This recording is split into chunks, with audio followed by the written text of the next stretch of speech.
here at our Great Millstone, Atlanta. All right, this is Gamal Yala. Karatazar, All right, and first and foremost, we're going to give all praises, honor, and glory to Yahweh, Yahweh, Ba'ashem, Bahashem, Yahweh Shai, Yahushai, Ba'ashem, Bahashem, Rakakwadash. Rakakwadash. All right, double honors to the elders and apostles of Great Millstone. Shalom to all the Akim that are pushing out this truth and sincerity. All right, now this is a quick lesson. All right, now we're going to go into Daniel 7, and we're going to start at the 7th verse, basically going into Rome. You know what I'm saying? And we're gonna basically link it up. We're gonna prove that this fourth beast in Daniel. Okay, we're gonna basically link it up with other scriptures and prove basically that the Roman Empire is Esau and that Esau is the so-called white man, man. Yep. You know what I'm saying? Because hey, and that's one of the reasons why they want to get rid of this apocrypha, Yeah. or why they did get rid of it. All right, is because it's you can't touch it. Mm-hmm. You know, it links up too well, Yep. and it's an easy identifier of who is who. Yep. You know what I'm saying? So yeah, we can go straight into it if you wanted to add anything. Now we can go right into it. So this is Daniel chapter 7 and verse 7. And it says, "And after this, I saw in the night visions, and behold, a fourth beast, dreadful and terrible, and strong exceedingly, and it had great iron teeth. It devoured and brake in pieces and stamped the residue with the feet of it." Right, and that fourth beast, you know, it said dreadful and terrible, so that means number one, it was very strong, which it took over the Greeks. Okay, well, first of all, it's talking about Rome. Okay, and the Romans took down the Greeks. When you read up in verse 6, it talks about the leopard. Yep. All right, which is that's Greece, and it says the four wings of a fowl is the Alexander's four generals. Yep. Okay, Dealing with Ptolemy, Cassander, Las Americas, and Seleucus. that's right. Yep. You got it. But just having more clarification on Daniel 7 and 7, because it says it was dreadful and terrible and strong exceedingly. That's dealing with the might and the strongness of the Roman army. Okay, because the Romans conquered a lot of kings and leaders and inserted dominance over them. So if you came up against them, and they basically took you out, man. And if you wanted to, matter of fact, we just go dive into the scriptures because the scriptures speak directly on it.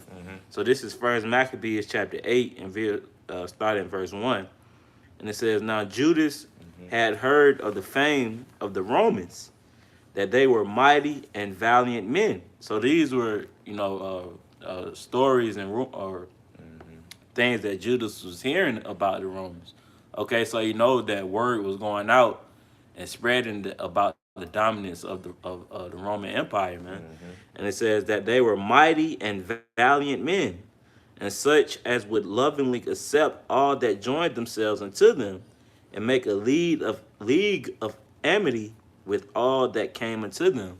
And that, when I read that, that reminds you of exactly of how America is. Right. If you want to join forces or be in league with America, or make treaties or agreements with them, they're with it.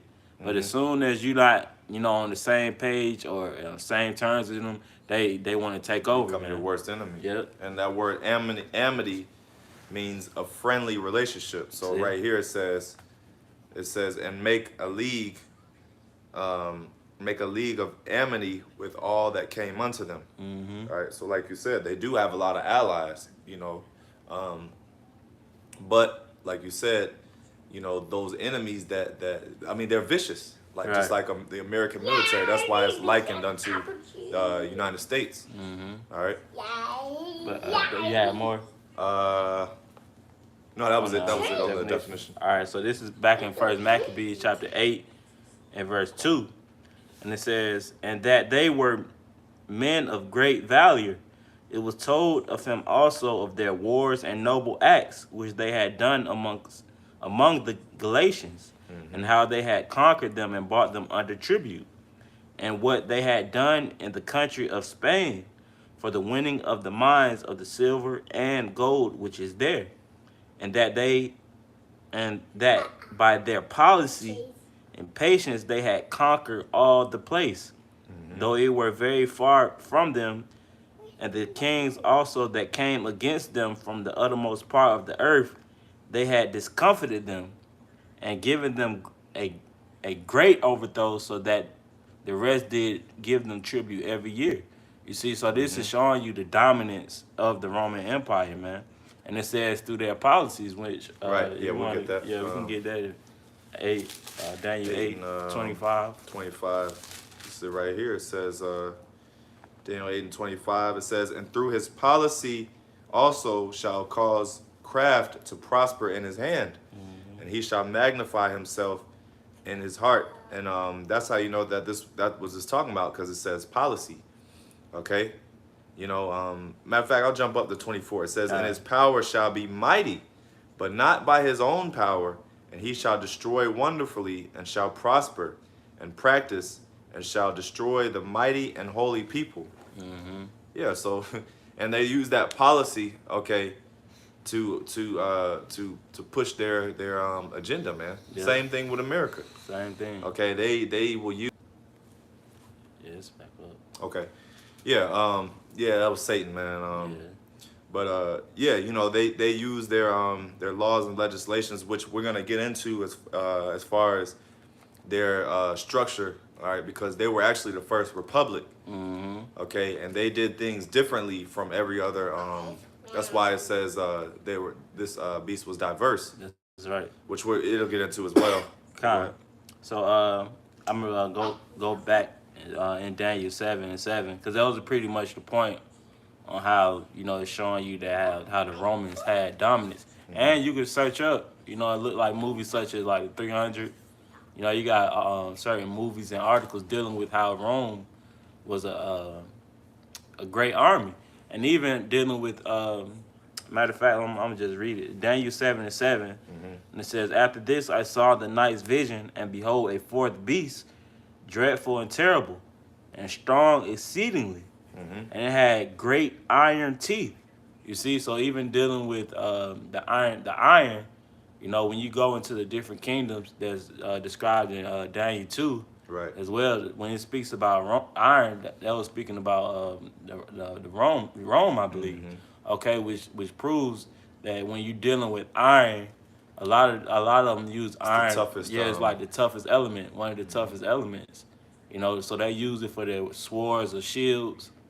You know, in war, man. Okay, you know, you don't really see a lot of, you know, military going to war with gold or silver. You know, that symbolizes royalty, man. Okay, but iron, you know, is a more thick, you know, sturdier type of element, man. You know? That's right. And you had the first five emperors being Augustus. Let me see. It was Augustus. I know Nero came a little bit after. It's Augustus, Tiberius, Caligula, Claudius, and Nero. All right. So these were the ones that basically ruled during this formation. All right. And yeah, so that was the Julio-Claudian dynasty. All right. You want to go back to Daniel 7? Yeah, kind of. Continuing, it says, it devoured and brake in pieces and stamped the residue with the feet of it. And it was diverse from all the beasts that were before it. Yeah, so it basically stamped the residue with the feet of it. So the all the residue, basically it took over all the other kingdoms before it. Okay, stamped, it basically did away with every likeness of the Grecians. That's right. All right, and diverse from all the beasts that were before it. Like we said, matter of fact, we can keep reading. So this is going back to First Maccabees chapter 8 and verse 16. So like I started at 15. It says, moreover, how they had made for themselves a senate house. So this is still speaking of the Romans. It says, wherein 320 men sat in council daily, consulting always for the people, to the end that they might be well ordered. Boom. Now, the Senate House. All right. Now, you know, that's obvious. That's an obvious link up that is talking about Rome. Yeah. Okay, there's no way you can get around that. Right. Because prior the previous kingdoms, you know, such as the Babylonians, the Medo-Persian Empire, which the Persians came out of that, and the Greeks, they were all, you know, lineage. They dealt with the family lineage, man, with who came up next in rulership. And I got on Wikipedia the Roman Senate. It says the Roman Senate was a governing and advisory assembly in ancient Rome. It was one of the most enduring institutions in Roman history. Yeah, it's still going on today. Yeah. It says, being established in the first days of the city of Rome, it survived the overthrow of the Roman monarchy in 509 BC. That's pretty much. It says, during the days of the Roman kingdom, most of the time, the Senate was little more than advisory council to the king, but it also elected new Roman kings. So basically what this was is there were elected officials. Yeah. Okay, that the king, you know, the king couldn't just really Rise up. and you know, he had to really get permission, Yeah. you know, to rule on certain things, you know. They were an advisory council, you know. There's one more verse in this First Maccabees, verse 16 says, and that they committed their government to one man every year, who ruled over all their country, and that all were obedient to that one, and that there was neither envy nor emulation among them. You see, so they voted in, you know, who they wanted. The same thing that America does, man. Right. Except for it said here they did it every year, but now America, their elections every 4 years. Yeah. You see, it's the same thing, man. America has a Senate House, man. I got something right here. It says, during the early republic, the Senate was politically weak, while the various executive magistrates were quite powerful. Since the transition from monarchy to constitutional rule was most likely gradual, it took several generations before the Senate was able to assert itself over the executive magistrates. All right, so they had to basically gain power over the years. It says, by the Middle Republic, the Senate had reached the apex of its republican power. Okay, the late Republic saw a decline in the Senate's power. So the Senate started off weak, and then towards the middle of the Republic, it says it grew strong, and then towards the end, became the decline. It says, which began following the reforms of Tiberius and Gaius. So that was the point on that. Okay. So that was it on First Maccabees 8. We can go back to Daniel 7 because we want to prove basically how you know, these were Edomites, man. Okay, dealing with Daniel 7:7 about that fourth beast. Because all right, so continue. It says, and stamped the residue with the feet of it, and it was diverse from all the beasts that were before it, and it had 10 horns. So we just went into the diversity of it about, you know, dealing with the, you know, the Senate House, and how the Caesars was basically voted in. Okay, so from there we'll go to 2nd Ezra chapter 11 and verse 1. And it says, then saw I a dream, and behold, there came up from the sea an eagle, which had 12 feathered wings and 3 heads. Okay, so we know that so like we know that eagle here dealing with in 2nd Ezra 11 is speaking of, you know, the Roman Empire. Okay, if you get your phone, Baba Kashal, can you put up can you search in Google I forget the exact term, but just type in Roman eagle, or you know, because even dealing with 2nd Ezra 11, we know that that's going into Aquila. The Aquila. You know? It's the Aquila right here. So that was their symbol. Right. Here's another one. There's a couple of them. Same as America, man. That's why we can link up the scriptures and say that America is Rome all over again, man. Yep. And just like, of course, you got Obadiah. Mm-hmm. You know, Yep. it wrote. Yeah, it we can mentions get the that eagle. too. Yeah. Obadiah chapter, I think it's verse 3 and 4. Mm-hmm. You know. Yeah, But, because the eagle, and the eagle is the highest flying bird. Exactly. It's the top predator amongst birds. Yep. Okay. So no, it's no wonder why they like to symbolize that that particular bird. Because it's proud and it shows its dominance because it looks down upon basically all this prey, man. Okay, and that's the same thing dealing with the Rome dominance with his military and America, man. So while the brother is getting that in Obadiah, I'm gonna skip down, in Second Esdras, the 11th chapter, because that's why the brother mentioned that they took this book away, because it directly correlates, with what's in the scriptures, man.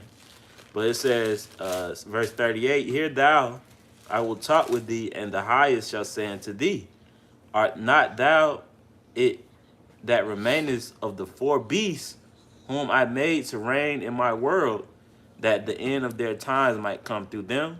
You see? So this is in Second Esdras, the 11th chapter. It says, "Are not thou that remainest of the four beasts?" The four beasts they're speaking of in Daniel, the 7th chapter, man. Which is that fourth beast is who we're going into, the Roman Empire, man. Yeah, so Okay. it links right up. It links It directly says, to it. Obadiah 1 and 4, "Though thou exalt thyself as the eagle, and though thou set thy nest among the stars, thence will I bring thee down, saith the Lord." Yeah, so there goes that eagle like we were talking about. Yep. All right. That's that same eagle, man. Which, like we said, America and Rome, both symbol was the eagle, man. So this, I got another precept, a quick one, in Second Esdras chapter 12, and I'll start at 11. Verse 10 says, "And he said unto me, This is the interpretation of the vision. The eagle, whom thou sawest come up from the sea, is the kingdom which was seen in the vision of thy brother Daniel," man. You see? So that shows you that the eagle is dealing with the Roman Empire, man. And who symbolizing themselves after the eagles? It's The eagle today. the Edomites, man, the so-called white man. This is directly correlates with it, man. Okay, so that was, I think you had something. That was really Yeah, I it. think that was pretty much the point. This was really just a quick touch up, and we really just wanted to reprove Rome, according to Daniel 7, and go into a couple quick. This is basically just a quick hitter breakdown, but yeah, we'll end off with that. Lord willing, you brothers were edified. We're going to end off by giving all praises to Yahweh, by Hashem Yahushai, by Hashem Rakakwadash. Double honors to the elders and apostles of Great Millstone. Shalom. Shalom.